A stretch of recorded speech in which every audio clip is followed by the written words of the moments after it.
Aujourd'hui, on va parler d'un sujet qui fait énormément de bruit en Espagne. Nico Williams est tout proche du Barça et comme d'habitude, quand le Barça fait un gros coup sur le marché des transferts, il y en a toujours qui grincent des dents et qui affichent leur mécontentement. On va aussi parler de l'Athletic Bilbao qui a clairement le seum. On va analyser pourquoi Nico Williams est taillé pour réussir au Barça, comment cela va bouleverser les plans de jeu avec Dani Olmo et Rafinha repositionnés. Et enfin, on va se poser la question suivante. Est-ce que Fermín López est le grand perdant de l'arrivée de Nico Williams au Barça? L'Athletic Bilbao et une partie de sa presse laissent entendre que le Barça vole ou déstabilise Nico Williams. Et pourtant, ça c'est une posture profondément hypocrite. Pourquoi? Tout simplement parce que Nico Williams est un joueur qui dispose d'une clause libératoire qui est publique. Nico n'est pas un esclave du club, il a 22 ans, il a tout donné pour Bilbao et il a parfaitement le droit de vouloir évoluer dans un club beaucoup plus ambitieux.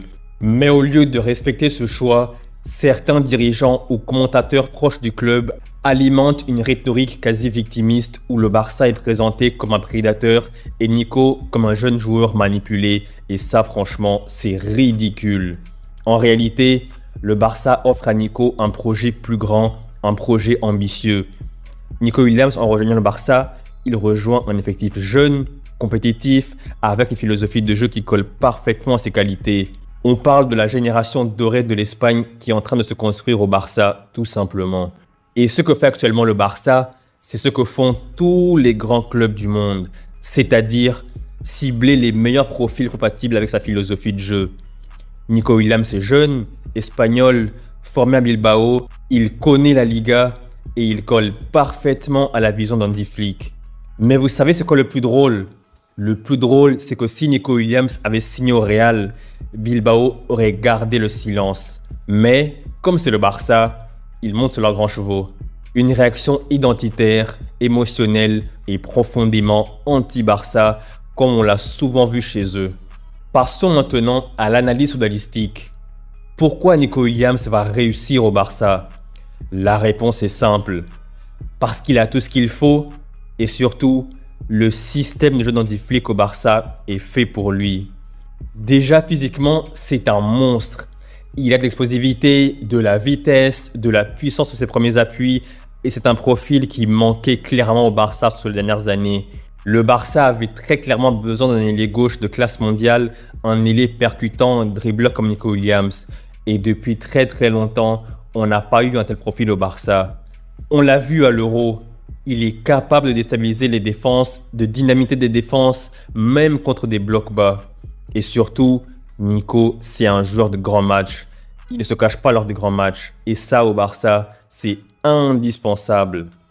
Après, oui, c'est vrai qu'il est encore perfectible dans la finition, mais il sait centrer, combiner et il travaille énormément sans ballon.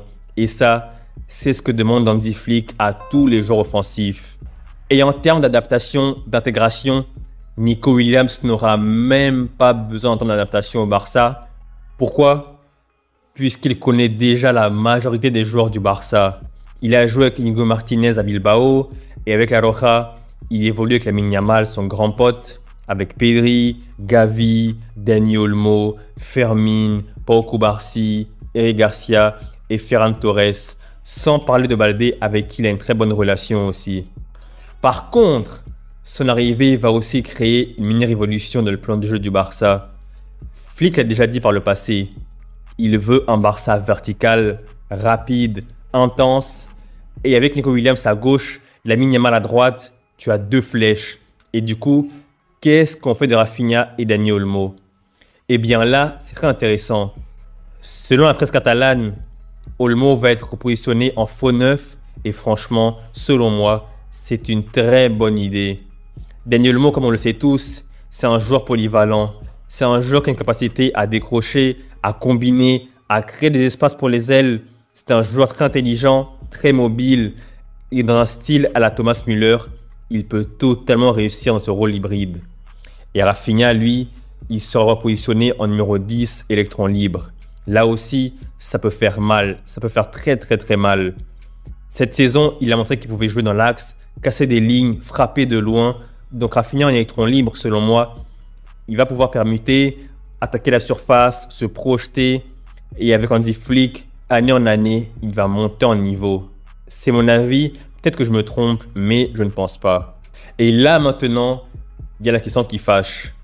Que faire de Lewandowski? Ce nouveau système de jeu fait clairement de lui un joueur de la rotation et non plus un joueur indiscutable. Lewandowski, comme on le sait tous, il a 36 ans, bientôt 37. Il ne peut plus enchaîner les matchs à haute intensité tous les week-ends ou tous les 3 jours. Et pour être honnête, dans ce Barça 2.0, Lewandowski sera certes toujours important, mais il sera plutôt vu comme un joker de luxe. Il sera là pour jouer les matchs où il faut un point de fixation. Et maintenant, focus sur le cas Fermín Lopez. Fermín Lopez, selon moi, c'est le plus grand perdant de l'arrivée de Nico Williams au Barça.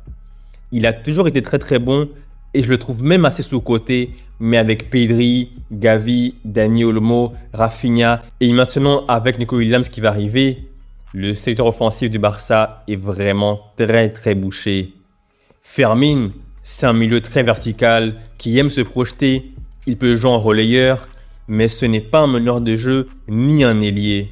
Il pourrait gratter du temps de jeu dans les rotations, mais honnêtement, il va devoir accepter un rôle secondaire cette saison, malheureusement pour lui. Mais attention, ce n'est pas un jugement sur ses qualités. Fermín, c'est un grand joueur, c'est un très très grand joueur, mais qui malheureusement pour lui souffre de la concurrence. Ce que je fais, c'est juste un constat logique d'un effectif ultra concurrentiel. Et c'est aussi ça la réalité du Barça. Il faut des cracks à tous les postes. Et souvent, dans ce contexte, il y a des heureux et des malheureux. Et ça, c'est le prix à payer pour bâtir une équipe de champions. En tout cas, une chose est sûre selon moi, c'est que le Barça va redevenir un rouleau compresseur. Et cette saison qui arrive, ça pourrait bien marquer le début d'un cycle de domination du Barça. La base est posée, les talents sont là. Et maintenant, on ajoute le facteur explosif qu'il manquait avec l'arrivée de Nico Williams. Mais attention, l'agent de Nico Williams exige une seule chose du Barça avant de signer. Des garanties officielles de la part du Barça sur l'inscription de son client, c'est-à-dire Nico Williams. Et ça, honnêtement, c'est parfaitement légitime. Il sait que le Barça sort d'une période de crise financière délicate. Et là, la situation elle s'améliore, c'est vrai, mais il exige quand même des garanties. Il veut éviter à tout prix que son joueur signe puis reste bloqué administrativement par la Liga. Et ça, honnêtement, en prenant du recul, c'est tout à fait compréhensible. Et c'est même logique. C'est du professionnalisme, pas de l'arrogance de la part de l'agent de Nico Williams. Et selon la presse catalane, l'objectif est clair. Le Barça veut que Nico Williams signe le plus vite possible, et ce, avant la reprise des entraînements de Bilbao et du Barça. Donc aujourd'hui, en prenant du recul, on peut dire clairement que le Barça de son côté ne vole rien, ne fait rien de mal en payant la clause libératoire de Nico Williams. L'Athletic Bilbao et sa presse devraient cesser selon moi leur discours émotionnel et accepter la réalité du football moderne. Nico Williams veut grandir et il le fait proprement, avec exigence, avec loyauté, sans trahir qui que ce soit. Le Barça attire, le Barça construit, le Barça inspire.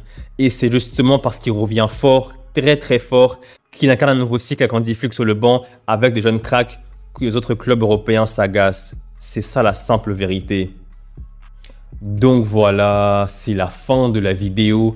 J'espère que vous avez aimé la vidéo. Et si c'est le cas, n'hésitez surtout pas à liker la vidéo, à la partager. Dites-moi en commentaire ce que vous pensez de Nico Williams au Barça. Est-ce que vous validez ou pas?